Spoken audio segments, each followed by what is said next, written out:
channels 6 and 22. Thank you for tuning in to Exeter TV. Exeter TV is the town's public and government access channels, available on Comcast channels 6 and 22. Channel 6 is your channel. If you have an idea for a program, want to host your own talk show, or submit a film, we're here to get your content on television.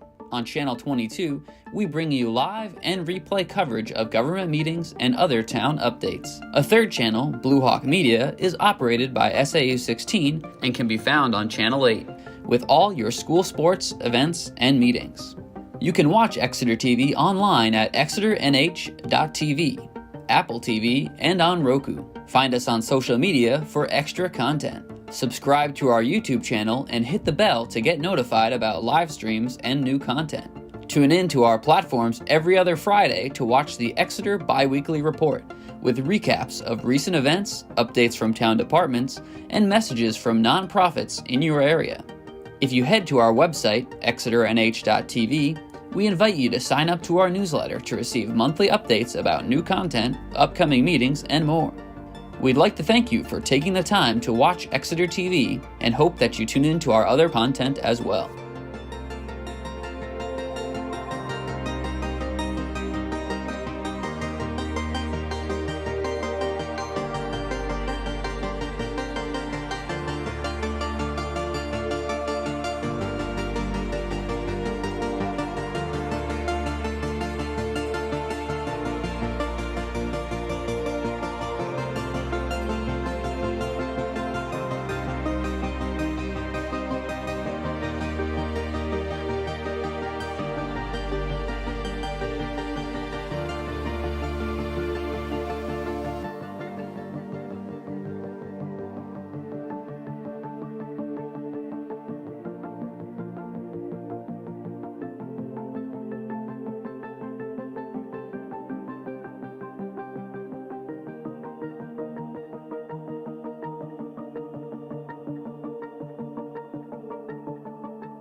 Okay, good evening, everyone, and welcome to the December 22nd Town of Exeter Select Board meeting. As the hour is 6:40, I'm going to call the meeting to order now. The board will be moving downstairs for approximately 20 minutes to conduct 2 board interviews, and we will be back up in the Novak room at approximately 7 o'clock to begin our regular business meeting. Thank you. Thank you for tuning in to Exeter TV. Exeter TV is the town's public and government access channels, available on Comcast channels 6 and 22. Channel 6 is your channel. If you have an idea for a program, want to host your own talk show, or submit a film, we're here to get your content on television. On Channel 22, we bring you live and replay coverage of government meetings and other town updates. A third channel, Blue Hawk Media, is operated by SAU 16 and can be found on Channel 8, with all your school sports, events, and meetings. You can watch Exeter TV online at exeternh.tv, Apple TV, and on Roku. Find us on social media for extra content. Subscribe to our YouTube channel and hit the bell to get notified about live streams and new content. Tune in to our platforms every other Friday to watch the Exeter Biweekly Report, with recaps of recent events, updates from town departments, and messages from nonprofits in your area. If you head to our website, exeternh.tv, we invite you to sign up to our newsletter to receive monthly updates about new content, upcoming meetings, and more. We'd like to thank you for taking the time to watch Exeter TV and hope that you tune in to our other content as well.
Thank you for tuning in to Exeter TV.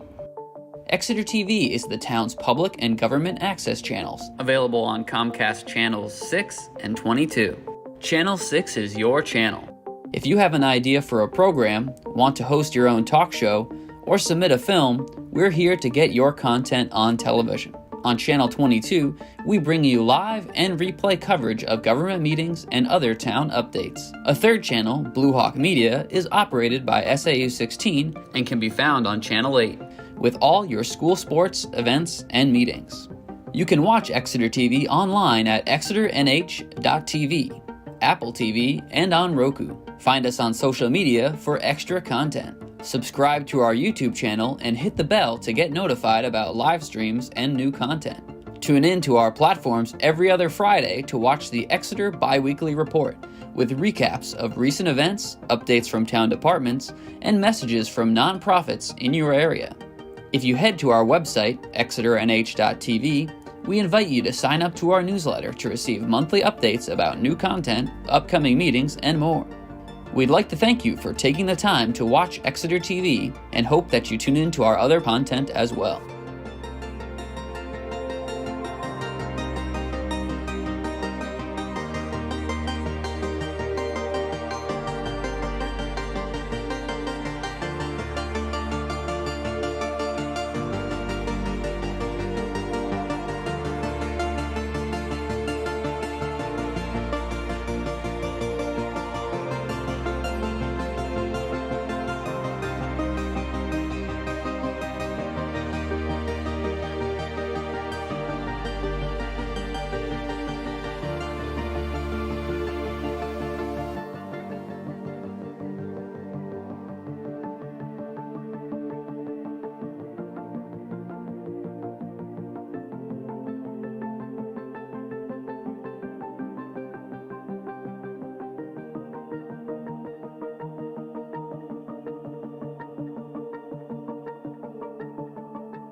Good evening and welcome back to the December 22nd, 2026 Town of Exeter Select Board meeting. Good evening to my colleagues on the board, respective town staff, those in attendance this evening, and certainly those watching from home.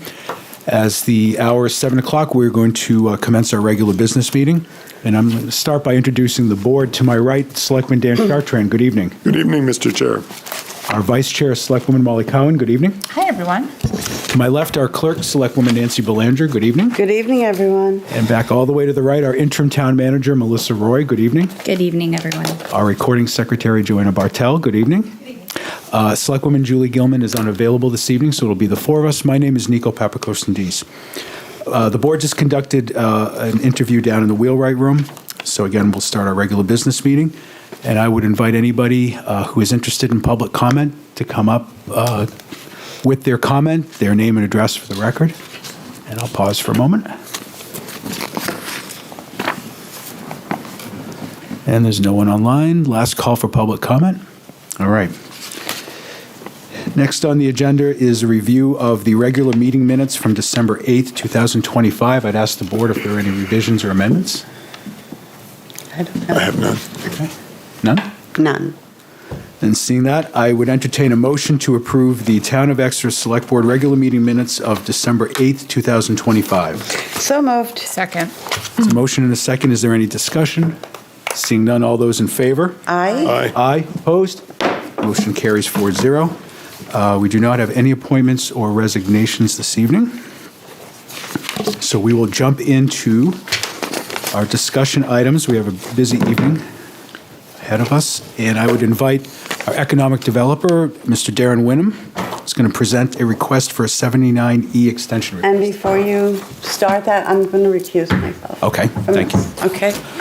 With the recusal, there are three of us. We do have a quorum, so we can go ahead and hear your request. Gotta bring Mario up. Please. Hey, Mario, why don't you come sit here, bud? So this is kind of a continuation, and thank you guys for hearing it.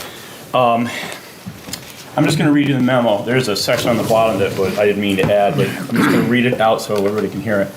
Mario A. Ponte Sr., trustee of the Mario A. Ponte Sr. Revocable Trust, owner of 85 to 87 Water Street, received from the town of Exeter 6 years of tax relief through the Community Revitalization Tax Relief Incentive, RSA 79E, which we all know is now been revoked. The voters decided not to go with it anymore. In his application, Mr. Pawnee expected to spend $2.4 million. His costs have risen and will likely end up closer to $3 million, or if not more. As part of receiving 79E relief, Mr. Ponte, as all recipients do, needed to provide a covenant to protect public benefit, which I attached. In addition to requiring the project to remain a public benefit for the term of the incentive, the document also dictates that, quote, the contemplated tax relief shall be null and void if proposed work is not completed by August 31st, 2025, unquote. Due to construction delays, the Select Board on August 11th, 2025, granted Mr. Ponte an extension until the end of the year, as that is when his builder stated the project would be finished. Unfortunately, the project has run even longer. The newest issues causing delays include a financial and logistical dispute with a neighbor over the relocation of a telephone pole that provides power to both buildings. A variety of framing details not depicted in the original plans were added and or altered because of the uncommon pre-existing building conditions of the 1800s building. Leaks in the walls and basement causing retail tenant issues with remaining fully open for the holiday season, and a vendor error with bathtubs which upon arrival was found to be another model and thus had to be reordered. This last issue pushed back the drywall schedule. Therefore, Mr. Pawnee is respectfully requesting an extension on a 79E incentive until March 31st, 2025. 26. Thank Oh, you. sorry, 2026. I said 25. Sorry, yeah. No, yeah. Good catch. Thank you. 26. Are there any questions for Mr. Wynnum from the board? I have one. Please. Is that enough time? I hope so. He told me that he expects to be finished by the middle of February. They're in the sheet rocking stage now, so That all seems, major. yeah, that seems tight. I almost want to pad it a little more if there's not a problem with that, so that you don't have to keep Good. coming back to us. So I don't have to come back. That Yeah. would be great. To Yeah, like June or something. yeah, that seems more reasonable to me. What's that? June 30th, just in case there's further It delays. better be done by then because Oh, I it's costing me understand. thousands of dollars in interest. I just don't want you to have to keep traipsing back here, so. So if Yeah, I he's gotta be may, done. Yes. one of the questions that I had was the assessor had to go out and do their assessment in case it's denied. And she mentioned to me that you were going to be selling them as condos. And in the application, it had apartments. And the only reason I bring that up is that I am curious if that needs to be reviewed by legal, because according to the covenant, it says that it needs to be kept in the same format as what was approved as part of the 79E. So I am wondering if the board would consider maybe an extension till next month so that I can get legal opinion on that. It's gonna be apartments. When I built my project in Stratham, I built them as condos. Everything was individual, but I kept them as apartments for years. After 3 or 4 years, I then condominiumized them and then started to sell each unit. In the beginning, they will be apartments. So, If you went for After 6 two- years, Yeah. for 6 years, Yeah. the incentive, if you have an apartment for 6 years, then the board would not need to, the legal would have to get involved if you kept them as 6 years. I could keep them for 6 years. It doesn't. yeah, so just, this is an important point, because when we did some of the 79E projects, I'm sorry, Mr. Chair, is it okay if I speak Please. to this? I have a feeling we're going to say the same thing, but Should I defer? no, I would hear from you. So some of the projects, we did not have all of our ducks in a row, the town, and we allowed the tax benefits to go forward to the folks that bought condominiums, and that was unintentional on our part. It was we missed a stitch. So that's an important point for us, is that the tax benefit for the 6 years remains with you and you alone. And that was, we were very careful to make sure that you were doing them as apartments and not condominiums. If you had said you were doing them as condominiums, we would have stipulated that not within the 6 years of the tax benefit. But the Ioka did them as condominiums. That was the mistake. That's where we missed a stitch. That was in their application, though. They didn't say apartments in their application. Right. This one, the application says And- specifically, it says apartment. And we learned from that. And when you said you were doing apartments, we didn't raise it as an issue because it wasn't an issue. So But we would have if you had said they were going to be condos. I don't have a problem to keep them as apartments for the 6 years. That's great. And Go ahead. just so you know, Dan, one of the reasons I need to go to legal is I don't know if we can determine whether they need to be apartments or condos. I don't know Okay. if that's allowed, just so you know. That's one of the things we Yep. would need to double check. But if you're going to do apartments, then the application stays the same and there wouldn't need to be any changes. My preference would be, and whether it's March 31st or June 30th, that doesn't matter. And I think to your point, Selectwoman Cowan, it would probably be best to err on the side of caution where he's come back several times and we don't want to keep having you come back. However, I would like to get, and we only found out about this, I believe you said Friday afternoon. Correct. Legal was not able to get us. Right. And because of what you said, and we agree, we want to make sure that we're doing everything properly. I would like to consider extending this request till January so that we can get that legal opinion and that we come back here. And you don't necessarily have to come back for that meeting. You've been here tonight. I'd feel comfortable with that. So we may need to revise the agreement? I want to hear what legal has to Yeah, say. okay. And it may that be, sounds as Ms. Roy said, it may be that it doesn't matter whether they're apartments or condominiums, but I don't feel comfortable voting tonight without hearing it from legal. Yeah, I agree. I So, agree with that. Because of No, that that sounds great. issue we had with the IOCA sticks in my Yeah. So brain do and my you have a craw. recommendation for a date? So, let's see, so if you want to do January 30th so that we can bring it to one of our January meetings, if that works for you. I would prefer, and I know that the holidays are coming, but do you think that legal could get us something for our January 5th meeting?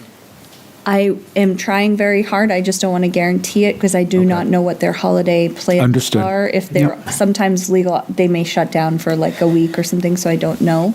But I will make sure that this is a priority and get it to you as fast as we can. Because January 20th is the budget hearing, and I don't want to have a whole lot of extra. I agree. If we were to extend this for a legal opinion, extend the request, Yes.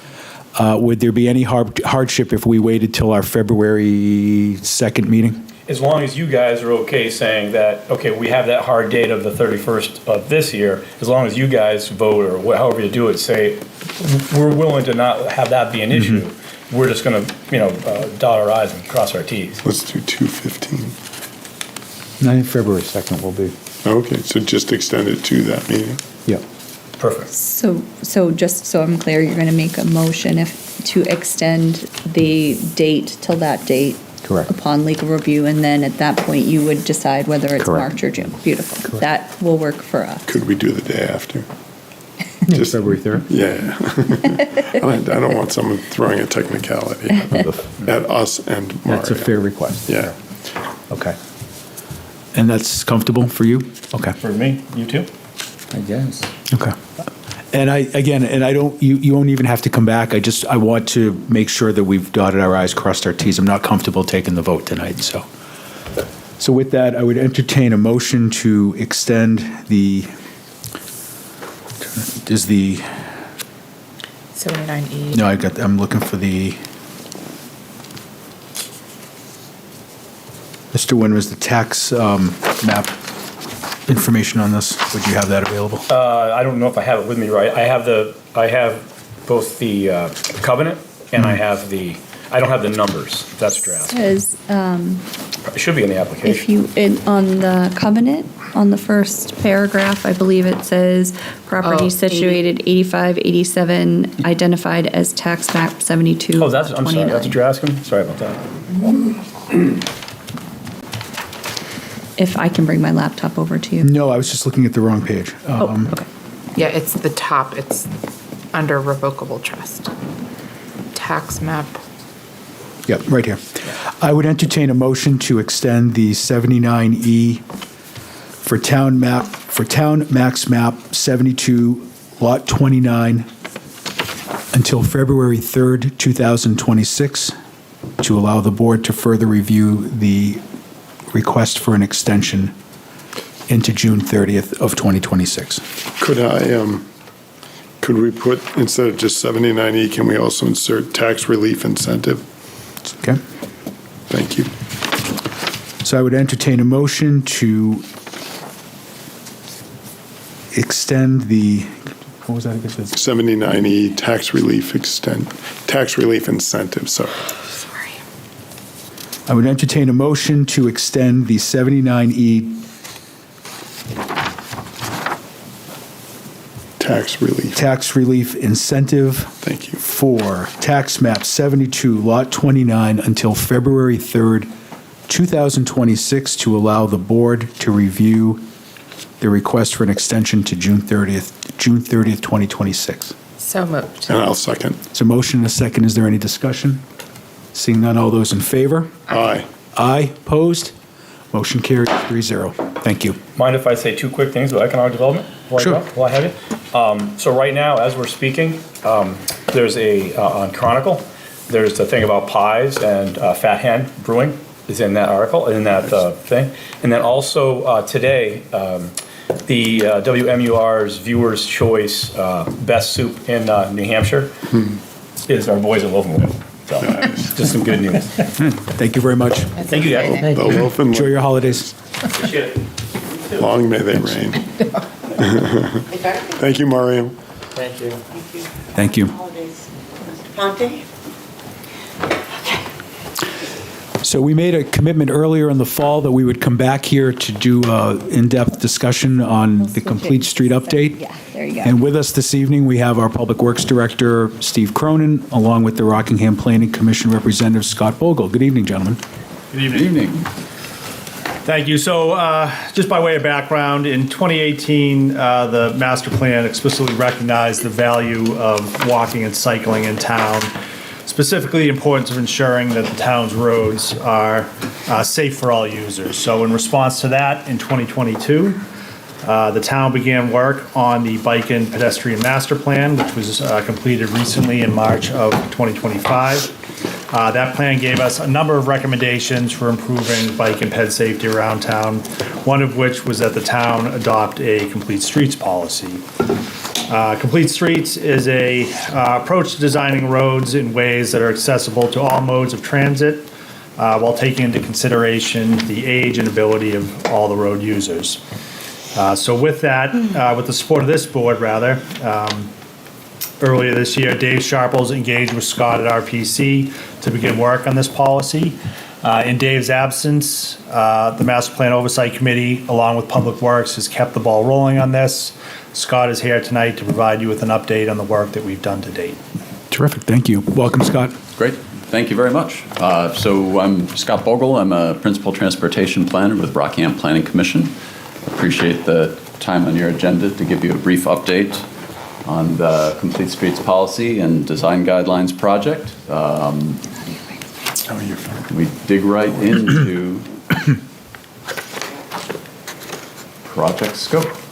Steve said this is something we've been working on with Master Plan Oversight Committee and Planning and Sustainability and Public Works since early in the year. There are 4 elements to the project scope here. First is reviewing policies from similarly sized towns around New Hampshire and elsewhere in the country.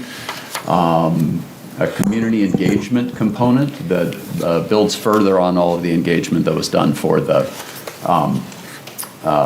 Bicycle and Pedestrian Master Plan, developing Complete Streets Policy Statement and Complete Streets Policy Guidelines. We're actually on second drafts of each of those 2 documents, working through further edits with the Master Plan Oversight Committee currently. For folks that aren't really familiar with the concept of complete streets, it's really more of a process than a prescription. We've described it up here as an approach to designing, operating, and maintaining roads to support safe access for all road users, including motorists, pedestrians, bicyclists, and transit riders of all ages and abilities. So this is context dependent. So a complete street in Exeter is going to be different than a complete street in Boston or in Brentwood, for example. And similarly, a complete streets treatment for Water Street is going to look different than for Portsmouth Avenue or Drinkwater Road. In terms of community engagement, we have drawn on the considerable public outreach that was done for the Bicycle and Pedestrian Master Plan, have met regularly with the Master Plan Oversight Committee, and then Steve for Public Works and Dave for Planning and Sustainability. We've held 2 focus group conversations, one with town staff from those 2 departments, as well as from Police and Fire, Economic Development, Parks and Recreation, and another with residents and business owners. And Darren was helpful with outreach to business owners and trying to make sure that we talk to businesses from each of the business districts in town. Some key themes that have come from the outreach. A real need for this is to ensure that the public understands that roads aren't just for automobiles, that people walking and biking have a right to be there as well. Looking to build on Exeter's reputation for having a walkable downtown as a place that people enjoy coming to do business, to shop, to go to restaurants, and to recreate. A lot of emphasis on connectivity, connecting neighborhoods to schools, to parks, to the downtown. Ensuring we're designing for all ages so that kids can walk or bike to school, so that older residents can feel comfortable walking to the senior center, getting across the street whenever and wherever they need to. And also that we're thinking about accessibility for folks who have disabilities. Really a heavy emphasis on traffic separation, separating people bicycling from cars. On most roads, people have had to become accustomed to riding just on a shoulder right next to motor vehicles. And that can be a high-stress situation on many roads. And there's a lot of interest where there's right-of-way available to try to separate off bicycle traffic into multi-use paths. And then make sure we're framing expectations and keeping challenges in mind, that this can be a challenging thing to do in a smaller community. The sort of general elements of the design guidelines document that the Master Plan Oversight Committee is reviewing currently, just discussing the concept of complete streets. What are the benefits to the town of a complete streets approach? The vision for town, components of complete streets, and that includes elements in the roadway, on the roadside, sidewalks, street furniture, street trees, as well as traffic calming strategies. A bit about challenges for small communities in terms of resources, in terms of snow removal, winter maintenance, for example, and working with the budding landowners in cases, say, where right-of-way is inadequate, maybe just in small areas where the available right-of-way pinches down. Then we get into defining a typology, a set of different street types here in Exeter, and the different characteristics of those types, and then steps for implementation and performance tracking. I won't go into detail on this, but as I was saying earlier, when we say that a complete street will look different on Water Street versus Portsmouth Avenue versus a rural road, we've defined 6 different types of streets, each of which you'd expect to see different configurations of accommodation. And those types are based in large part on adjacent land use, functional class of the road, what sorts of vehicle traffic you'd expect to see, what those roads connect to in terms of community facilities, traffic volumes, and other factors. And let me just show you a quick preview of some of the sorts of information that we have for each of the street types in here. For each type, we have a map that shows the streets in town that are within that type, what the emphases are for that street type. For neighborhood streets, you're looking to promote safety and livability, comfortable walking routes, low-stress connections between neighborhoods and other destinations in town, and then context-sensitive traffic calming. For each of the types, we look at what are appropriate types of pedestrian and bicycle accommodation, what's your target speed there, whether on-street parking is appropriate or inappropriate, and how that would be configured, what sorts of pavement markings you have, whether you have a striped center line, striped shoulders, and so forth. And then what sorts of traffic calming strategies might be appropriate, whether you have sidewalks. And these are just a couple of examples of graphics that we include in each of the sections. These two illustrate 2 different types of neighborhood streets in Exeter. You have, a range of different types of neighborhoods in town, depending on when they were built.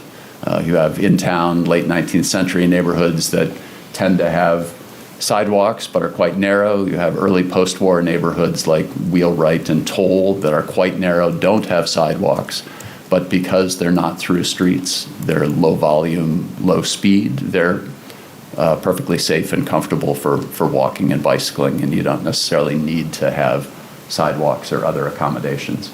So on the left here, you see a street profile based on Toll Avenue. On the right, you see a profile based on Washington Street, where you have sidewalks. We've suggested on Washington, in addition to the project that's already in the CIP, to extend the sidewalks, say adding shared lane markings, just to raise awareness that you'd expect to see people bicycling in the road. But particularly for streets like Washington, Winter, and others that see cut-through traffic, it's a neighborhood street, but it is a bit different than, say, a Toll Avenue neighborhood. So in terms of next steps, we have a couple of remaining business owner conversations that we're looking to fit in the next couple of weeks. The Master Plan Oversight Committee is reviewing the current draft, and we're meeting again on the 8th of January. based on the discussion feedback that comes out of that, we expect to have a revised public draft that we'll bring to the select board and the planning board early in the new year. Terrific. Any questions or comments for Mr. Bogle before we open it up for the public? I have two, if I could. Please, yep. So first, thank you for using photos of Exeter, because not everyone does that. It's very helpful for people to see photos of our town and picture things. I have a question. You just said something on Washington Street that brought a question to my mind, and that is, you've traveled Washington Street. So what we have is a problem with cars parking on either side, either next to each other. It becomes a one-lane road a lot. Yep. So I just want to make sure you're aware of that before you give us your final draft and how what we could do, maybe have a bike lane on one side. I don't know. I don't do your job. But I just want to make sure, because that is a road I frequent, and it is a little troubling. I'm aware of that. Yeah. Actually, I owned a house on Washington Street for good. 6 years. Okay. And I was one of those people that intentionally parked on the street with Okay. my neighbor to create an ad hoc traffic calming situation. I understand the reasoning. that would, We've had conversation. Force people to slow down. However, that said, if we're going to put bike lanes and we're parking cars strategically so people can only drive down the middle of the road. So you do have that in mind. We do have that in mind, and generally speaking, bike lanes wouldn't be considered appropriate on a neighborhood street. Perfect. Usually neighborhood streets, you don't have a striped center line, you don't have striped shoulders, because adding the striping tends to channelize traffic, give the automobiles a sense of they own this lane and nobody's going to be in that lane, whereas if you don't have the center line, you don't have the striping, there's more of a sense of this is shared space and everybody needs to negotiate with one another to pass It through. has seriously become a one lane So in I a think lot it's of important areas. to note that with this policy, you're looking to get recommendations and prescriptions for certain Mm-hmm. roadway classifications. What ultimately happens with those roads will go through a design process when we Okay. get into project development. It'll include feedback from the neighborhood, residents that use those roads. So, I think one of the things we will be talking about in future conversations with the board is how we maybe have a more robust public participation policy for infrastructure design and pedestrian improvement projects. Yeah, it just gets dangerous. That's why I asked the question. And then this is the only other question I have. If I could just have one follow-up, and it's on this picture. So we have trucks that are going to take a right onto Railroad Ave. Is there a reason why that's more squared off and not at an angle or in your photo? The intention here was to force traffic to slow down. As it is now, that intersection is very, very wide, and it's a very long crosswalk. I know, I live it. Yeah. But I did wonder about the trucks, because there is a business right there in the corner that trucks come and go a lot from. So, And again, this was a concept that was developed as part of the Bike Path Master Plan, and I think shaped the town's transportation alternatives program application that has been funded to add sidewalks here and make some changes. Exactly what the eventual turning radius will be there will come out of a design process along the lines that of comes what with that. Steve was Okay, saying. great. That's it for me then. Thank you. Thank you. Mr. Chartrand. Two comments. I loved that you said that streets with a certain typology that also have an overlay of other uses, and you use the example of Winter Street and Washington Street, that those might require special amenities or special features. So I like that you said that in your report tonight. I think that is the solution long-term. Obviously, funding has to be found for it, but because Washington Street does serve as a cut-through, as you said, even though it's a neighborhood street. Right. And Winter Street does the same. And then the second thing, and this is for you, Steve, I love that you want to engage the public and especially the neighborhoods more and more intensively and more thoroughly when we are planning projects. I think when we've had problems in the past, it's because we just plunked a solution down and didn't engage those neighborhoods and the public. So thank you for saying that. That's it. Thank you. Any members of the public wish to come up with any comments or questions? If you would, just state your name and address. Good evening. Good evening. My name is Silas Richards, and I'm a resident over on Lincoln Street. I want to thank the town staff, Scott, the Master Plan Oversight Committee, the Planning Board, and members of this board that have spent time to create a really thoughtful and consistent guideline for this town. I'm here to express my strong support for the adoption and the consistent application of complete streets in Exeter.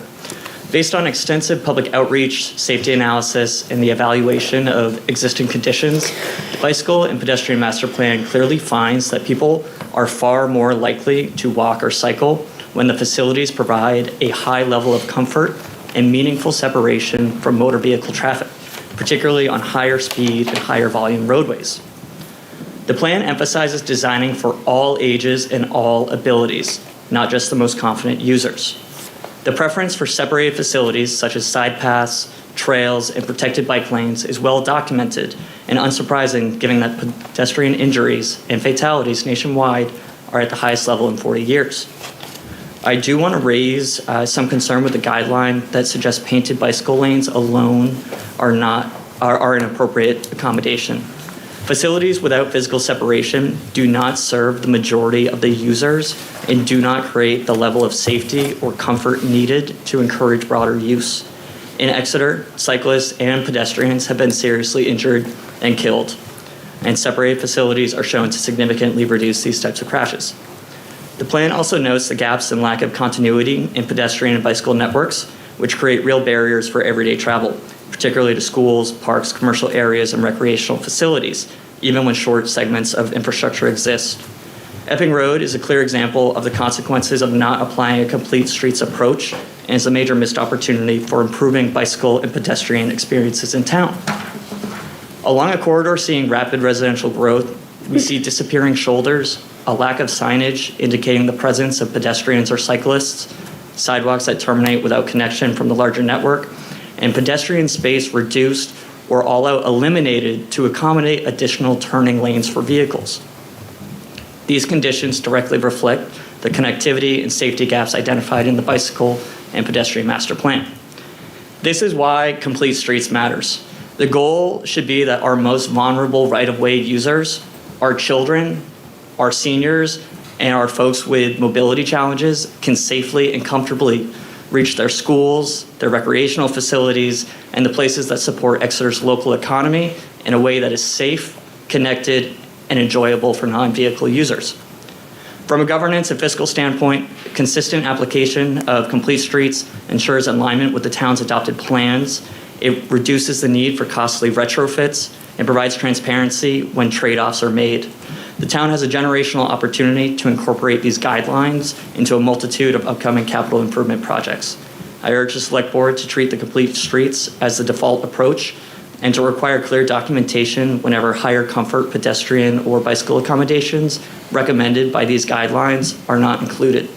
Doing so will ensure Exeter is not just adopting plans, but delivering on them and building a safer, more connected community. Thank you. Thank you. 1 second. So our subject matter experts were vigorously taking notes while you spoke. I was listening attentively. Would you email me a copy of your statement so that we can make sure that we're following up on Absolutely, and I'll make sure to include you folks as well. That'd be appreciated. Thank you. Mr. Chartrand. I have a question, if it's okay. Absolutely. I heard you loud and clear that Epping Road up till now has been a missed opportunity. Would you consider the Kingston Road sidewalk extension an example of what you're looking for? Thank you for that question. I think that's a great point, and I do want to commend this board, the planning department as well, for extending our sidewalk network. We have an incredibly extensive sidewalk network, and I think through some of the discussions that I've had this fall, thinking beyond sidewalks into a multi-purpose pathway.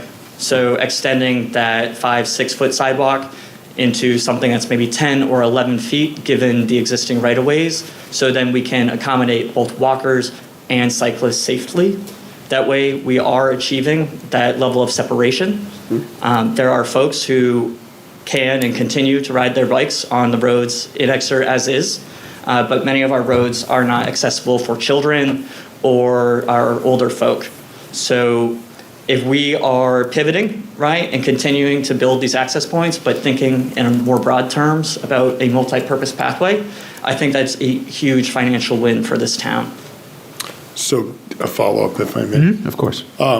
So Kingston Road, it gets part of the way there, but it doesn't have that multi-purpose pathway that you would say would be kind of state-of-the-art. Great question, right? So these projects are incremental in scope and scale. We're talking generations here, the impact here. So when we look at our capital improvement projects, asking, okay, how can we incorporate all users in these design plans, I think is the right step forward. The Kingston Road sidewalk project, I've absolutely benefited from. I like it, I use it, I see people out there also using it. From a cycling standpoint, taking off my running and walking shoes to my riding shoes, it is a relatively narrow lane, and I think that brings up another good point is our design speeds of our roads. We have a target speed, and this guide does a good job of laying out exactly what type of speed we want to see on different residential roads. As you folks have probably seen, some of our roads in this town are designed to be incredibly straight. They might have extraordinarily wide lanes, which encourage speeding. Thinking of Holland Way, Epping Road would be a contender for that, where just the design of our roads encourage higher speeds, which creates a higher level of stress for people who are riding their bikes. That's a long way to answer One last follow-up. Take as many as you want. How did we do on Drinkwater Road? Because we intentionally tried to narrow the gauge of the traffic lanes for cars and broaden the shoulders a little bit. We didn't get too far down the road on that, but as much as we could, we tried to do that. Yeah, returning to that incremental approach, right?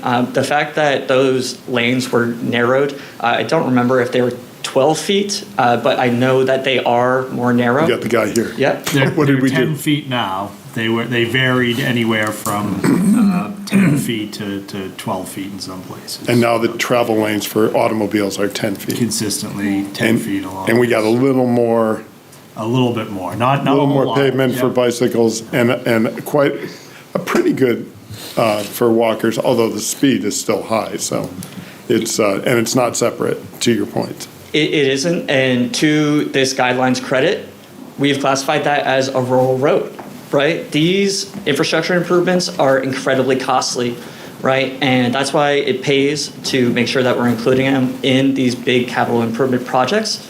But in the same light, making sure that our residents have safe and accessible ways to access town. With drink water, right, every inch matters. I have been hit by a car in this town on my bicycle. It's a scary experience, and it's real when every extra inch can make a difference between life and death. When we start thinking about our larger projects like Portsmouth Ave, I'm very excited about this MUND and the incorporation of really thinking outside the box for what this town has previously done. There are a lot of stores and economic activity on Portsmouth Ave. And there's a lot of interest in, as demonstrated in the bike and ped master plan, for people to be able to get around safely and complete their errands. I also want to mention that there's a population in Exeter that does not have a vehicle for a variety of reasons, and the fact that we're including these in these conversations is a great step forward. So thank you, folks. All right, I'm done. Sorry. No, about that was a great conversation. Thank you. I look forward to getting that, and I will be in touch with you in January to let you know when we'll be back. Awesome. Thank you very much for your Silas, if I time. could just Oh, take sorry. a moment, I just want to make sure the board's aware that Silas and Ben is in the corner over there, Hodgson, have been coming to the planning board meetings, and I believe facilities as well, or the goal is to get there, because they work full-time jobs, but they're really, I just want to thank you both again, because we've had some really great conversations at the planning board level to look for our future outlook. And So thank you, and it's good to see you both here tonight. Awesome. Thank Thank you you. for Keep that. up the good work. Thank you. To your point, Selectwoman Belanger, it doesn't take many dedicated citizens to change things, so, It doesn't, and they're so well prepared, and yep. the back and forth, the collaboration, everyone on the planning board was ecstatic after the first one, and then, well, Silas couldn't make it the second time, but it's just, we keep encouraging them to come back. Yeah. I think there's a Margaret Mead quote that applies to you, too. Not to embarrass you, but thank you, really. Any other members of the public? Any other questions or comments from the board? Thank you for your presentation this evening, for the update. We look forward to seeing you hopefully in January, February. Yes, that sounds Great. great. And again, thank you both for coming this evening. We appreciate it, and I'll follow up with you, Silas. Thank you, guys. All right. And Steve, thank you for being here. Yeah, I believe Thank you both. Enjoy the holidays. they were encouraged to work with Rockingham Planning Commission on this, too. So, Silas and Ben. So, thank you for. Great stuff. Next, we have our Finance Director, Corey Stevens, for a couple of items. Mr. Stevens, good evening. Good evening.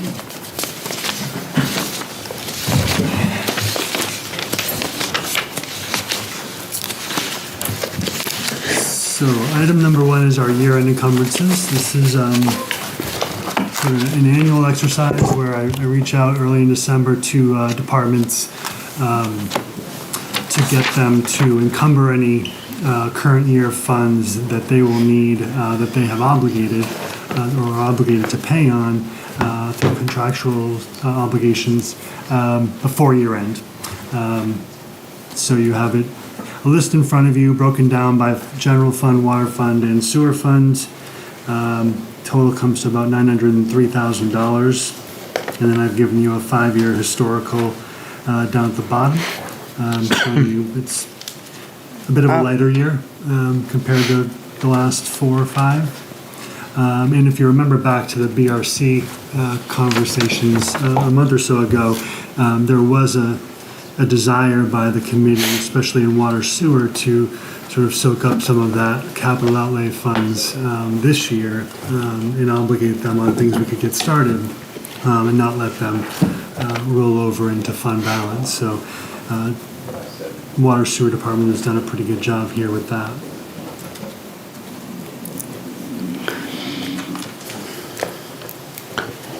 Are there any questions for Mr. Stevens? I have none. Just a quick comment. I appreciated you keeping track of those warrants, 24, 8, and 27, that the voters approved last year, that, we will finish those, but we didn't get to it by the end of the year, so thank you for including those. I'm all set, yes. Anything you want to highlight, Mr. Stevens, or? There isn't, I just gave Mr. Kelly my copy, but you'll notice there are a number of what are identified as special warrants. Those are ones that were individual warrants or articles, on the warrant in March. That, in this case, almost every one of them has a contract in place to carry out the work, but they're also ones that allow you as the board to encumber into the next year regardless of whether there's an obligation to pay, so we can do that for 1 year. All of them have contracts in place, I believe, and the work is starting to get going, so that's a good thing. Good. Then, if there are no other questions or comments, I would entertain a motion to approve the 2025 total encumbrances in the amount of $902,786.53. So moved. Second. Motion is second. Any discussion? Seeing none, all those in favor? Aye. Aye. Opposed? Motion carries 4-0. Thank you. Thank you very much.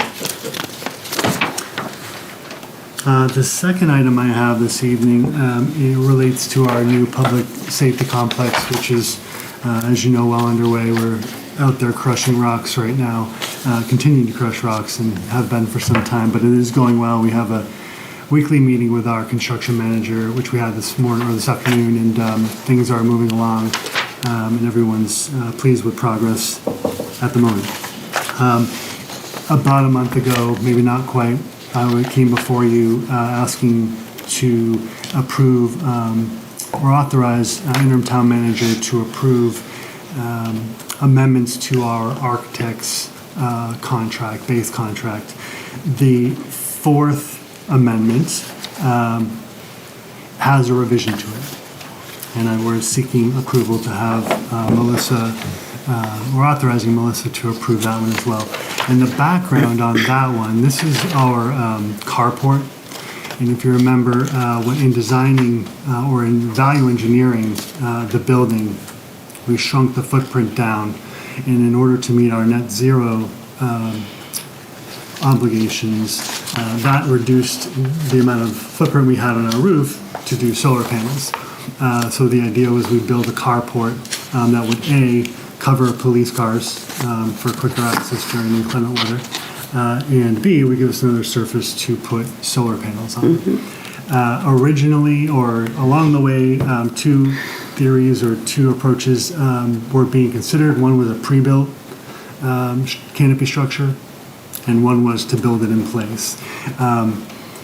The original amendment number 4 was a pre-built, and the work that our architects were doing was to basically design and engineer a platform to receive that pre-built that would come from somebody else.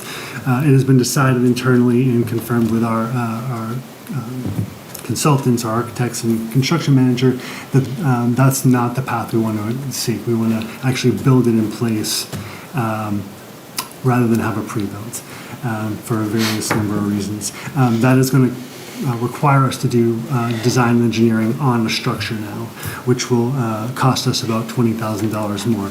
So this revision to number 4, amendment number 4, allows the architect and their engineer to do the work to give us a fully designed and stamped canopy that then our construction manager can have built in place. And that's our plan. Great. Any questions for Mr. Stevens? No. So really, basically, for the 20,000, we're going to build a bigger structure, and we're going to have more room to meet the net zero that was added to the project. A little bit more. So we're not building anything bigger.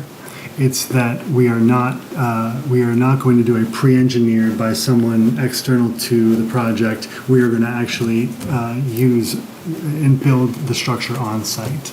So it's the same size? Same size. So what?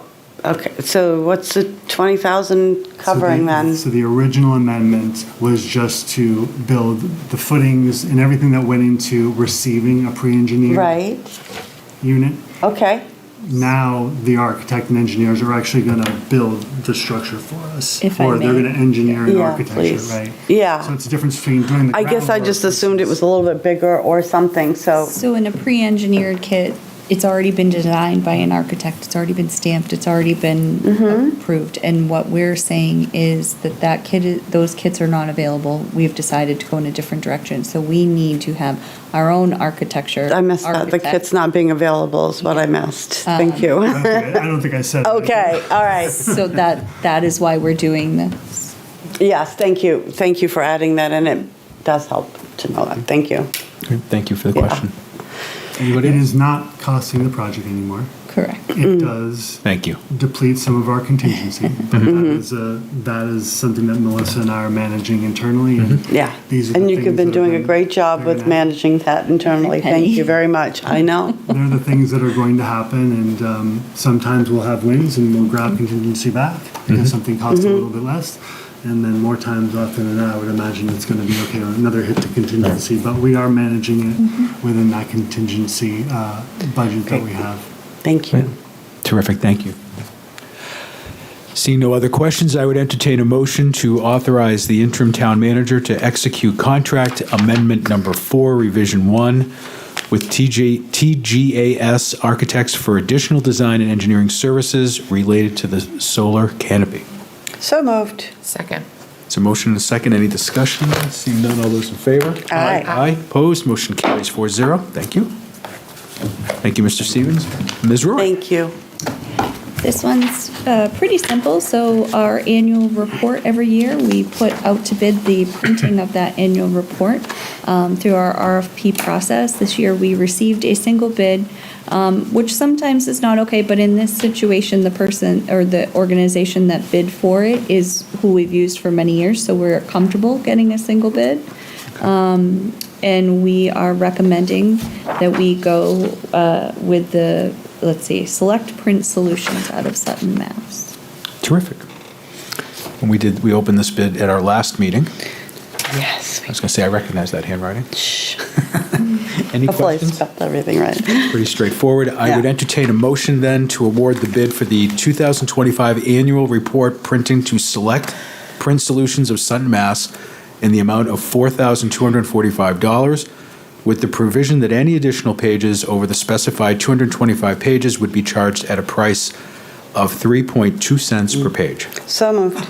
Second. Any discussion? Seeing none, all those in favor? Aye. Aye. Opposed? Motion carries 4-0. Great. Our last discussion item this evening is to review the budget. Budget Recommendations Committee wrapped up their work in mid to late November. The chair of the BRC, who's also here this evening, Bob Kelly, presented their report to us at our last meeting with their recommendations. I asked the board to take a look at not only their report, but the budget, and prepare to discuss both today and at our January 5th meeting. Any questions or comments, recommendations of our own, revisions, et cetera. Before we start, one of the CIP warrant articles that was reviewed, the CIP night, was presented by the Pearpoint Park Committee, and they were looking for $35,000 to go on as a warrant article for design and engineering. There was quite a robust conversation, discussion, deliberation, and the BRC ultimately decided to not recommend the $35,000 to go on the warrant article. Most of us were there at that meeting, and obviously that's an opportunity for the BRC to discuss and deliberate, hear from town staff, hear from committee members. So now, it's our purview here to have discussion before our budget hearing, January 20th. What struck me about the presentation was that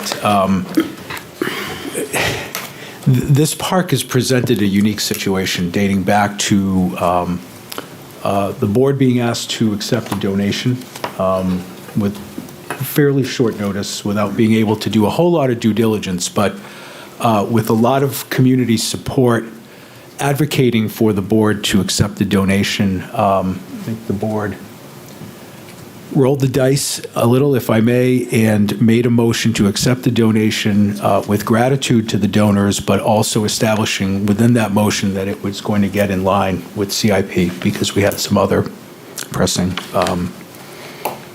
projects. And this was something that came out of the blue, fortunately. I think we'll see that in the future. However, the board had many people come forward immediately with ideas and requests for immediate action.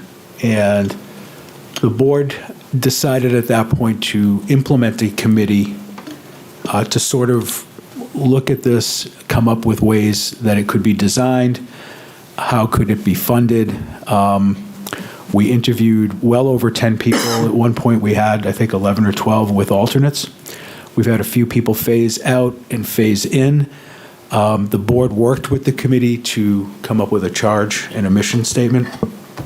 And part of that was reaching out to the public, asking folks what they wanted to see. That committee worked very hard to put out a survey. They were boots on the ground, walking up and down downtown, talking with folks, any type of town function. They had somebody there to talk about the park. They came up with 3 designs. They came before the select board. They made a recommendation. They've looked at how they can seek funding, both with a warrant article, fundraising, and the night they came before the BRC pledged that if they could get the $35,000 on the warrant for the design and engineering study, that they would fundraise for the actual money to develop and build the park.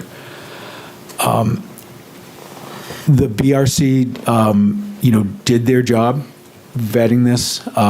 They asked a lot of questions, and they certainly fulfilled, our request of them to, carefully look at all of the CIP and warrant articles.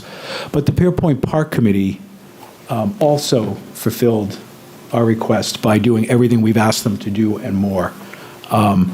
I have the pleasure of being the select board rep to this committee, and I can tell you that every single one of these members roll up their sleeves. They do a lot of work outside the 60 to 70 minutes their chair keeps them on. They divide into subcommittees. They work well together. They don't always agree. They debate respectfully. And a lot of great ideas have been generated. As I said before, they're boots on the ground. They're talking to people. They're trying to raise money.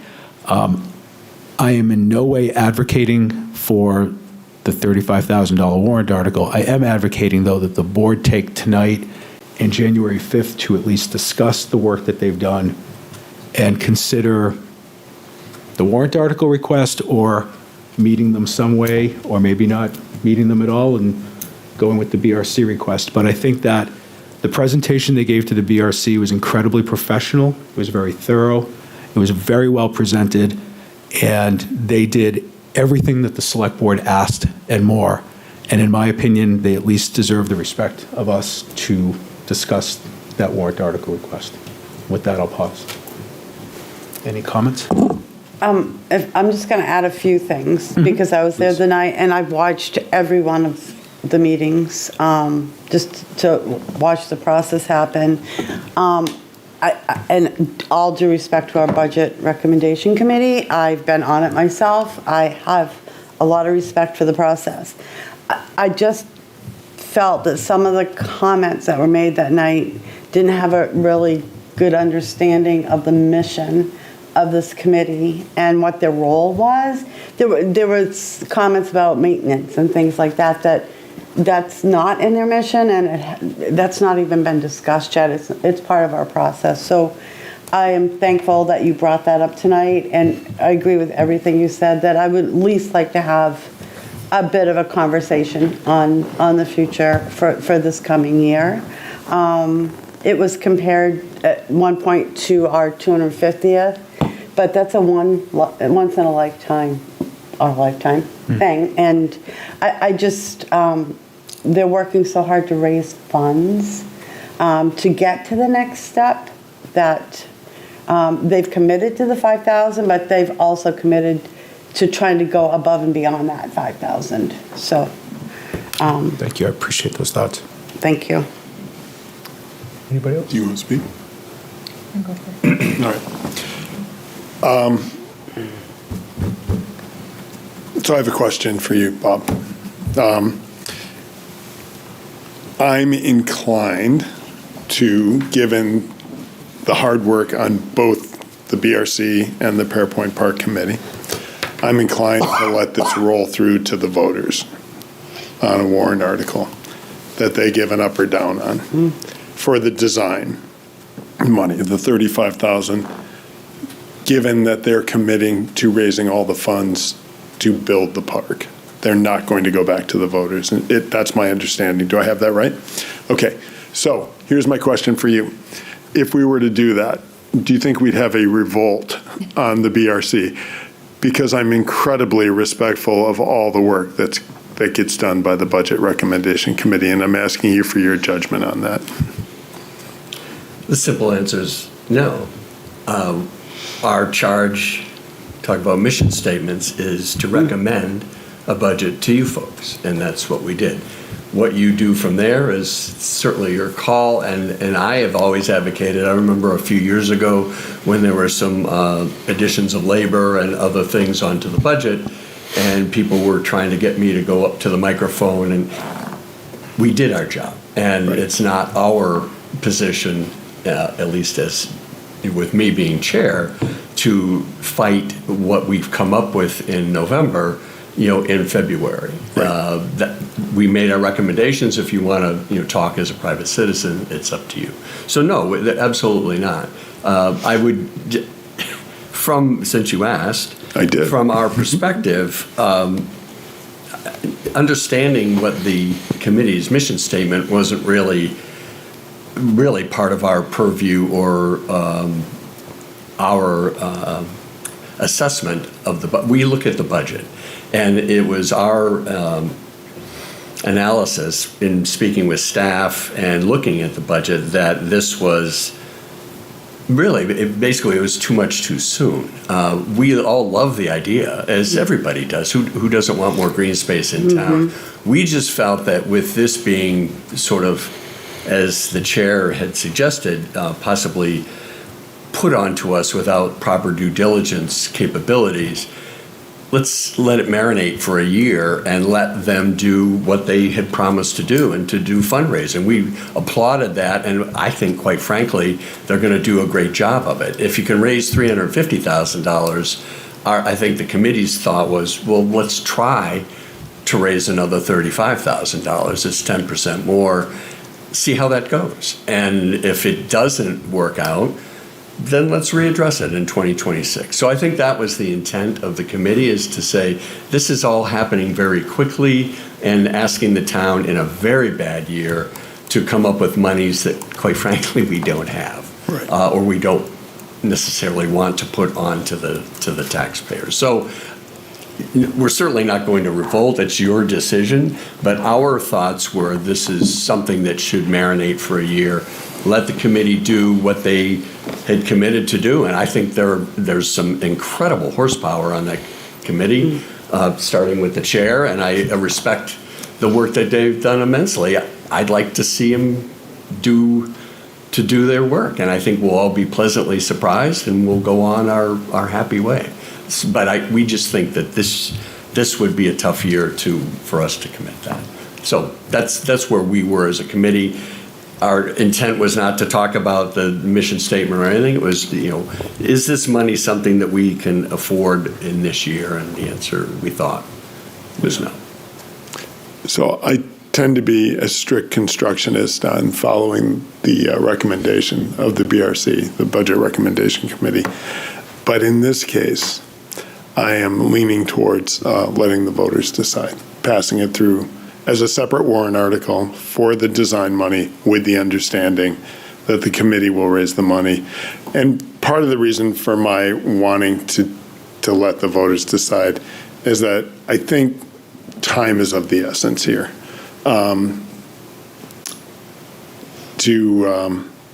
To get that design in place so that they can actually begin to raise the money for the construction of the project. That seems to me something that it would be better if it happened now rather than a year from now. So that's the reason for my bucking the BRC's recommendation. We would disagree with that. I hear that loud and clear. The time is not of the essence, but you're welcome to your opinion. We can agree to disagree on that as well. So that's where I am. I'm happy to discuss it more at this meeting. I'm happy to discuss it more at the January 5th meeting, but I'm inclined to let the voters decide and let the Pearpoint Park Committee advocate for the design money to the voters directly. I don't know what I would do in terms of I know that we typically vote to recommend or not recommend. I'm not quite sure what I would do at the official budget hearing later in January. I don't know if I would recommend it to the voters or not, but I think the committee deserves a shot at getting the voters to approve it so that they can get to the next phase. So that's where I am. Again, I reserve the right to change my mind, but I'm leaning that way. Thank you. Selectwoman Cowan. Sure. I come to this, wanting to take out all of my thoughts and feelings about how all of this came about, how, we accepted this land and this opportunity to create a park. And I am also really grateful for all of the work that has happened and gone into the design and the public input and the, really thoughtful deliberations and the, volunteer capacity and hours that have gone into this. And I think I'm disagreeing with you around, I think that we have a really, really tough budget this year. We have things that we have to pay for because they were either collectively bargained or we've put them before the voters and now we have to enact that. And, I raise money for a living and I could go fundraise off of the picture.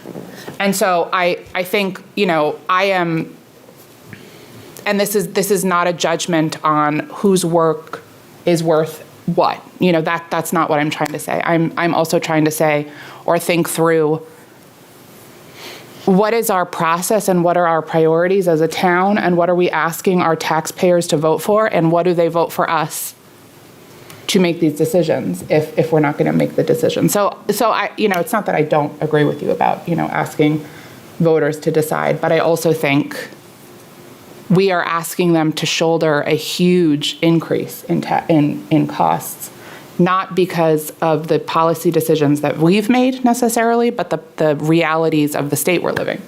And that also means we have to prioritize things in a way. So I it's tough.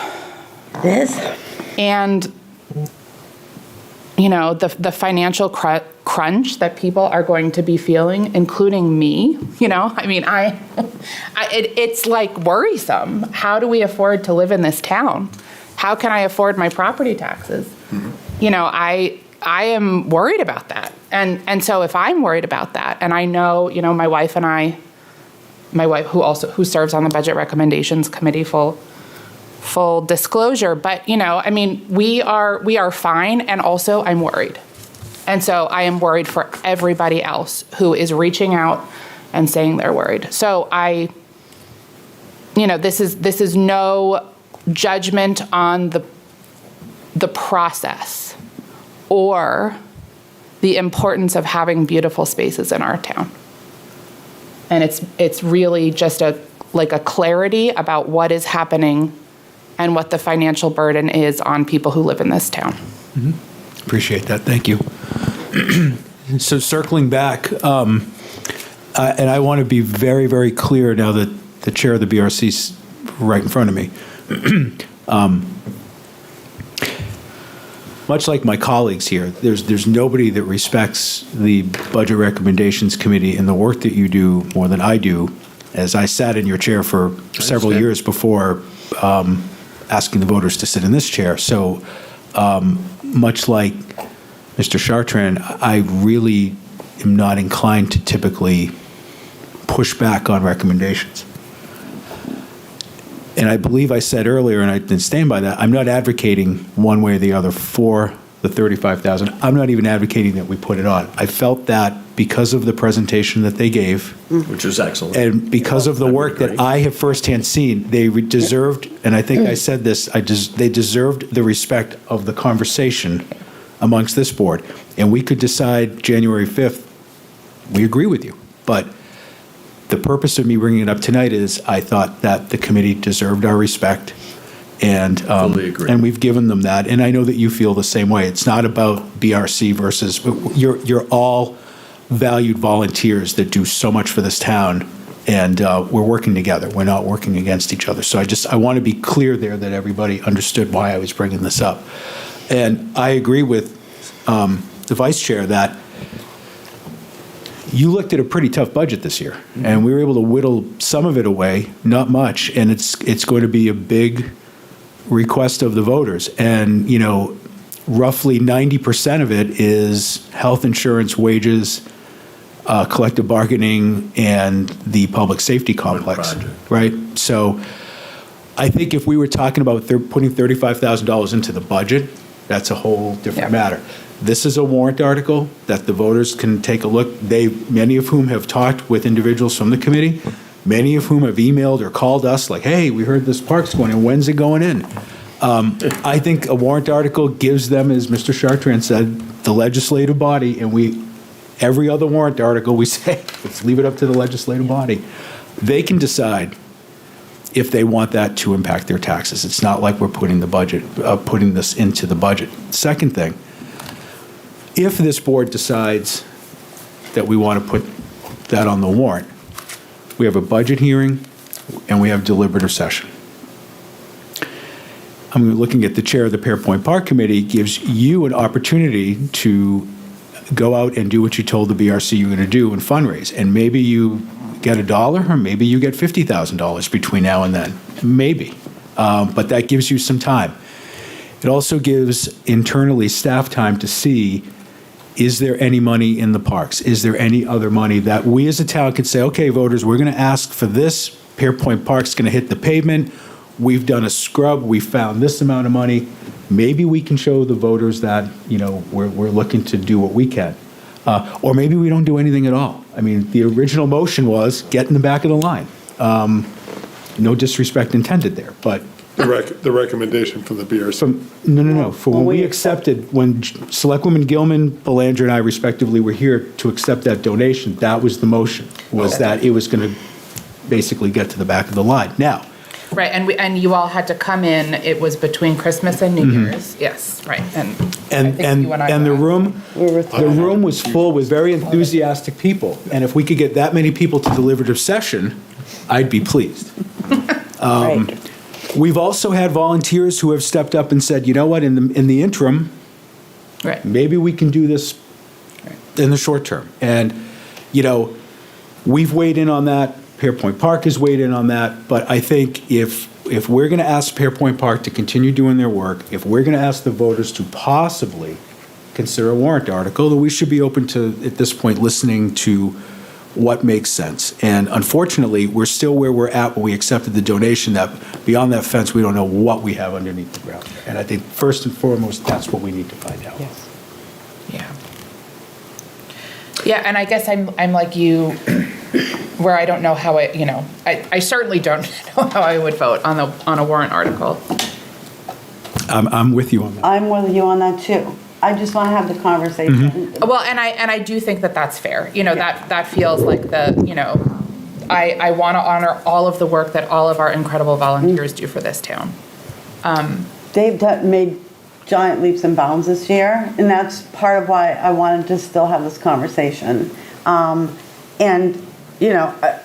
think it's up to the voters. If we feel that where they're at now has been vetted properly, and this is the next step, when I recommend something, when I'm asked if I recommend or not, it's not that I am saying I want that. It's that I'm saying we've done our job, and the committees that are working on these projects are doing their job, and now it's up to the voters to decide if we're going to. I know, but here's the other thing that I think about is like if we're saying, oh sure, you can go on the warrant article, and we're going to put you as a warrant on the warrant article, and then we're all going to vote against it, like.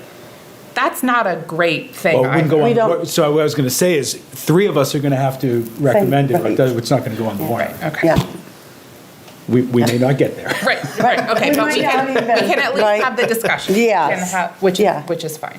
Because I'm struggling too. So to be able to collaborate with all of us and have this more conversation about it might help, at least I'm speaking for myself, me to decide what I would like to see for next steps. And I think, and Mr. Kelly wants to speak, but I think it's sort of like when the Swayze Park warrant article went on that the board worked on, right? We weren't, well, speak for myself, who voted to recommend it. I wasn't recommending the language, I was recommending that it go to the voters. And I think that's where we have to differentiate what we do. I'm sorry, Mr. Kelly, go ahead.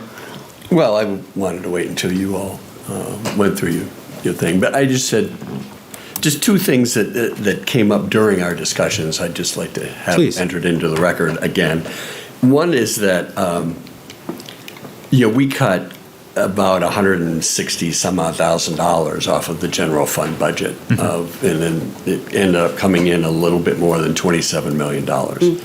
So the reality is adding $35,000 back in isn't a huge deal on a pure percentage basis, and again, I really hesitate to go down this road because Melissa and Corey in particular just did amazing work this year to get us even to this level. We helped them out an incremental more amount. So I really don't want to advocate that. But again, in a pure numbers perspective, it's not that big a deal.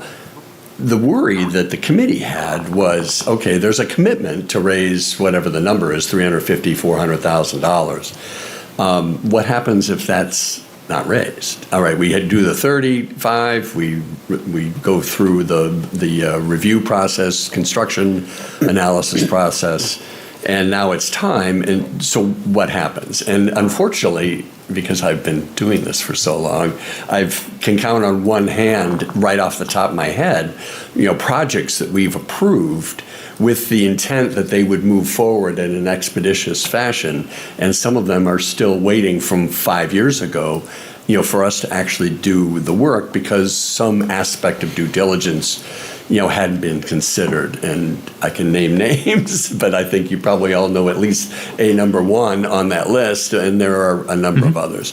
I would hate to have this, be pushed ahead and not get that. I really think this committee, again, has a lot of horsepower, and they're going to knock it out of the park. And we were I think our position was, let's let them try to do it. Let's let them knock it out of the park. They'll probably raise enough money to do everything, design and construction, and everything will move along, and the taxpayers will be happy. They should be very proud of the work they're doing, and I think everybody can walk away with their head held high. But, I guess the worry is that this, maybe they're not successful, and so what if? And that's what we were trying to avoid, is the what if, because we've been burned by that several times in the last at least 5 years. We have to do this. Time is of the essence, and the projects are still languishing. Even though we raised the money, we're paying off the debt. So that was part of our discussion. Sure, it's a fair statement. Is the $35,000 a big deal from pure percentage? No, it's not. I know.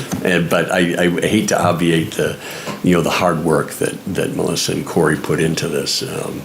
Everybody's right. That was our position. The Budget Recommendation Committee, it's very rare that if they don't recommend something that we continue the conversation. And I'm very thankful for that. Well, because we respect the process, and that's why we sit there and listen, and we're in the room a lot. And it's the same as, the Pearpoint Park Committee. So just try to have this year has been probably one of the most difficult budget years that I have been involved in.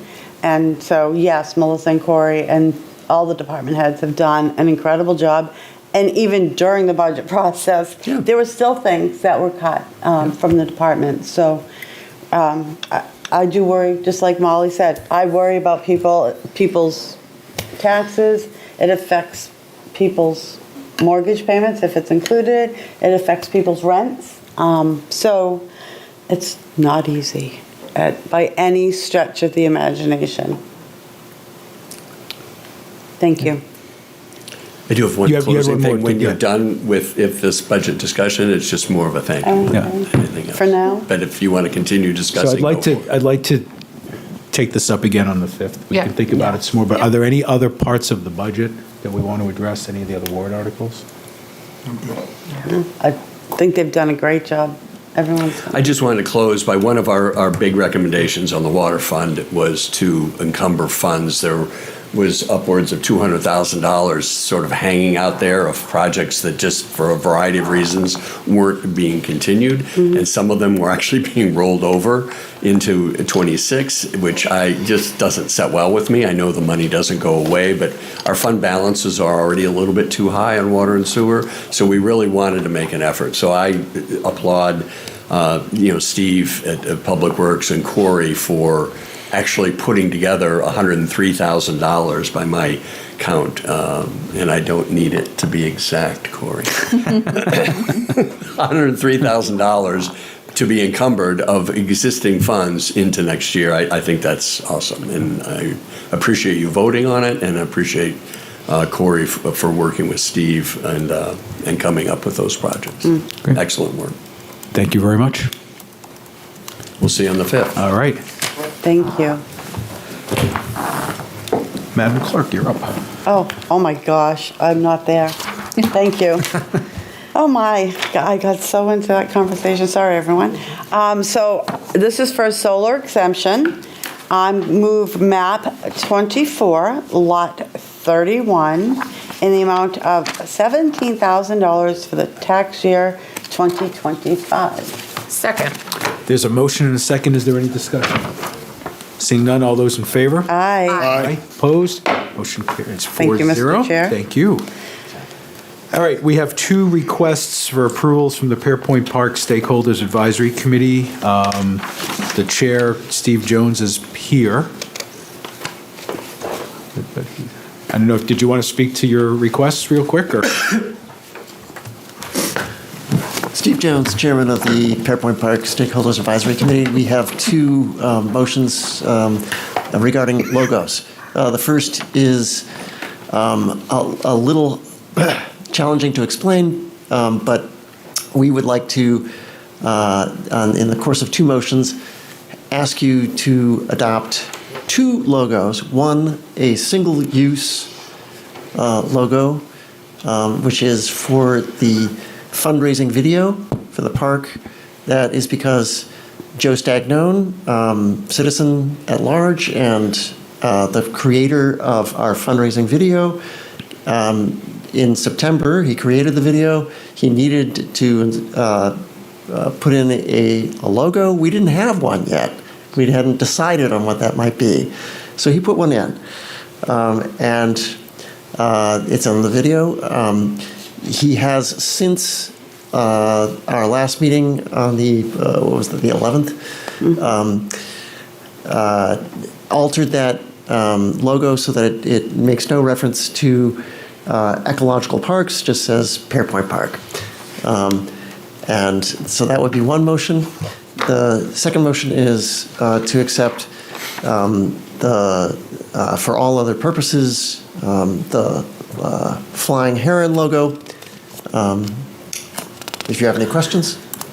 I love them. I absolutely love, Amanda Kelly. Amanda Kelly. Yeah. And I absolutely, the first one, the colors just are amazing to me. It just looks like they're right in the river, in the water. Yeah. On a nice sunny blue day. So the second one, you're looking for two permanent logos? Yes, we're looking for a round logo and for a square logo. It's the same image. It's just whether it's on an object that or a piece of paper or a place on a web page where a round logo is more appropriate versus where one that is rectangular is more appropriate. Got it. Okay. Any questions for Mr. Jones? Then I would entertain two motions here. I'd entertain a motion to adopt the revised logo for the one purpose of fundraising designed by Joe Stagnone. So moved. Second. There's a motion and a second. Is there any discussion? Seeing none, all those in favor? Aye. Aye. Opposed? Motion carries 4-0. And second, I would entertain a motion to approve the two versions of the Pearpoint Park logo for use in all promotional literature, images, and swag. And swag. And swag. So moved. Second. There's a motion and a second. Any discussion? Seeing none, all those in favor? Aye. Aye. Opposed? Motion carries 4-0. Thank you, Mr. Jones. Thank you very much. Thank you.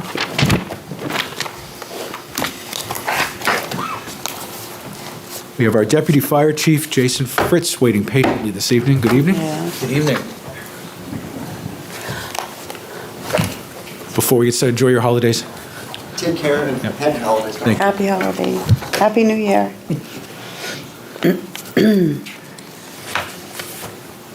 Go ahead, Deputy Chief, whenever you're ready. So I am looking for the E911 committee has received 3 voluntary change of address for 3 different locations. I'm not sure which one you have on your list first. Front Street. I can Yeah, speak to 81 each one. Front. Okay, so the Front Street address, they currently have a storefront and 2 apartments. The address was never changed to reflect those, so this would make an accurate reflection of what the building actually has inside of it. We made a phone call out to the state because this is kind of a unique situation where one apartment is behind the storefront and the second apartment is on the second floor. So in working with the state and all the regulations for E911, they recommended that the address become 120 Front Street, units A, B, and C. Unit A being the storefront, B being the apartment behind the storefront, and C being the apartment on the second floor. And at the 81. Yeah. What was the other one? You just used a different address. We're on the 80. We're on the 81 still, right? Oh, I'm sorry. It's okay. 81 Front Street. That one has recently been remodeled into multifamily, and that one will be 81 Front Street, units A through F. Okay. It's self-explanatory. Yes. Any questions for Deputy Chief?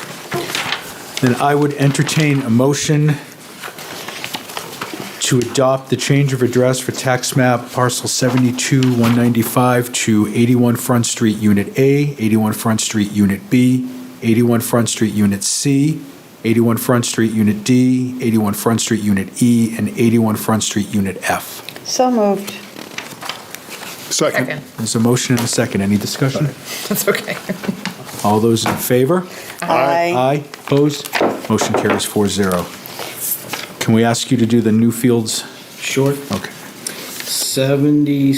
75, currently 75A Newfields Road has requested to have their address changed to 77 Newfields Road. When we accepted I believe it was Magnolia Place Yeah. with Rye Beach Landscaping, that freed up the number 77. So we voted, we had the number available. It made sense with space, so I think that would be a good one. So looking for a motion to accept Okay. that one as well. Any questions for Deputy Chief? So what is the road right on the map in the packet? Which road is, it ends in 2 cul-de-sacs on the other side? I'm just trying to get a reference here. I believe that is Walter Way. Is that Captain's Way? No, because Captain's Way is a loop. Sloansbrook, thank you. Sloansbrook, thank you. Thanks. I know where I am now, thank you. Any other questions? Nope. Seeing none, I'd entertain a motion to accept the change for tax map parcel 22-7-2 from 75A Newfields Road to 77 Newfields Road. So moved. Second. There's a motion and a second. Any discussion? Seeing none, all those in favor? Aye. Aye. Opposed? Motion carries 4-0. One last one. All right, 120 Front Street, units A through C. As I've previously said. Does anyone have any questions for the deputy? No, this one I know where it is. Do you have any questions? I don't. Okay. Thank you. Then I would entertain a motion to accept the change at tax map parcel 73-17 from 120 Front Street to 120 Front Street units A, B, and C. So moved. Second. Is there any discussion? Seeing none, all those in favor? Aye. Aye. Opposed? Motion carries 4-0. Thank you very much. Thank you very much. Have a happy holiday. Enjoy your holidays. Thank you. And I would ask Ms. Roy for the town manager's report, please. Thank you. So just a reminder that town offices will be closed at noon on Christmas Eve, be closed for Christmas Day and the day after Christmas. The town clerk's office will be closed all day Christmas Eve, Christmas Day, and the day after. We will also close at noon on New Year's Eve and be closed for New Year's Day. I've spent a lot of time working with Corey and Paul and the police and fire substation team, getting, as you saw, contract amendments or just getting the project going. It's very exciting that we're breaking ground and we're moving moving quite a lot of pieces right now, so it's very, very exciting. Been working with a lot of staff on some personnel issues, as well as drafting potential warrant wording for legal review. So a lot going on. We have a lot of staff over the next 2 weeks that will be taking some time to be with family and friends, but all of the offices will be open. Thank you. Any questions for Ms. Roy? Wonderful, thank you. Select Board Committee reports. Selectwoman Belanger, please. So the planning board had their second zoning meeting on December 11th, and all of the proposed ones that I discussed the meeting before were approved, and I will go through them at my next meeting when I get the meeting minutes, because there was some changes in the language on one to do with, I can't remember which, but the language that we were discussing in the first meeting was the wrong language. So if you would just bear with me, and I'll update that properly at our next meeting. Housing Advisory Committee and the Arts and Culture did not happen this month. Parks, the Rec Advisory Board, I missed that meeting. It was not in my calendar. I don't know how that happened, but anyway, I did watch it. And I'm gonna just kind of touch on a few things, and that is, they are changing, they voted rather to change their meetings to quarterly for next year and see how they go. So for anybody that likes to watch the Rec Advisory Board and has it in your calendar, February 11th, May 13th, September 16th, and December 16th at 7 o'clock will be their meeting. There's also going to be a workshop, a financial workshop on January 28th from 5 to 8, location to be determined. And it's just to talk about this coming year. And Dave Tovey and Carolyn had gone to a seminar in 2023, and they're trying to implement some of the things that they were really excited about that they learned. So if anybody wants to look at the Rec Advisory Board packet, it's at the back, and it's going to be their process. It's going to start their process, so that should be rather interesting. I'm looking forward to the conversation and see how that goes. It's always great to try to implement new ways of doing things. So, and then I'm going to end it with, I had the most, I wish I could do this every month. Our Parks and Rec do a senior lunch, and Doug Eastman was there, one of our firefighters was there, 70 plus people. How much our community enjoys this. And just to be in the room, you can just feel it. And what a great way to spend a few hours. So I just want to thank the rec department and all of the people who attended, who were just so happy to be there. Oh, sorry. We're just so happy to be there, and you could just feel it in the room. And it's rewarding. It was so rewarding. It's rewarding. My face hurt. I smiled so much by the end of that day. So anyway, that's my report. Can I ask, what are the dates again for the rec meeting? Sure. February 11th, May 13th, September 16th, and December 16th. With a caveat that I did look on our town website, and they're not there yet. And I did ask Greg if he gave them to Pam, but I hadn't gotten a response yet. So thank you for asking me to repeat the dates, because even the January date's not on our... And where do you meet? They don't know yet. I mean, we meet here, but because they're changing that, the next step, now that they just voted, they have to make sure that there's room here, or if they have to meet downstairs. There has to be video, though, right? Yes, Yeah. right. And so the January location for the budget has not been announced yet, the actual location.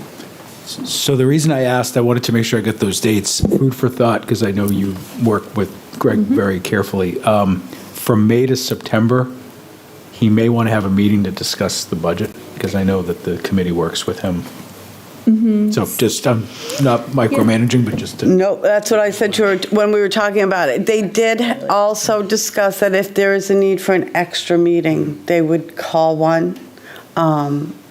But they're having a hard time sometimes with a quorum, and they're hoping by trying quarterly or these dates. So when I watched the meeting, it seemed as though they were looking to avoid having a meeting in the summer. Unfortunately, that's when we submit our budget. So I think the workaround, if they want to stick to that, would be that Greg and his team would have to have their budget ready for them in May 13th.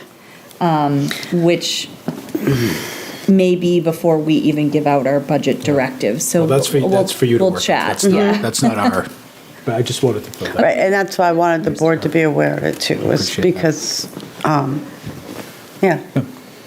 So, Thank you. You're welcome. Selectman McCowen. I have nothing to report. Okay. Selectman Chartrand. I have nothing to report. Wow. Well, it is December.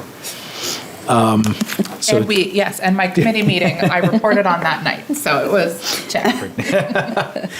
Tree Committee canceled for December, River Advisory canceled, and Swayze Parkway trustees took a break in December.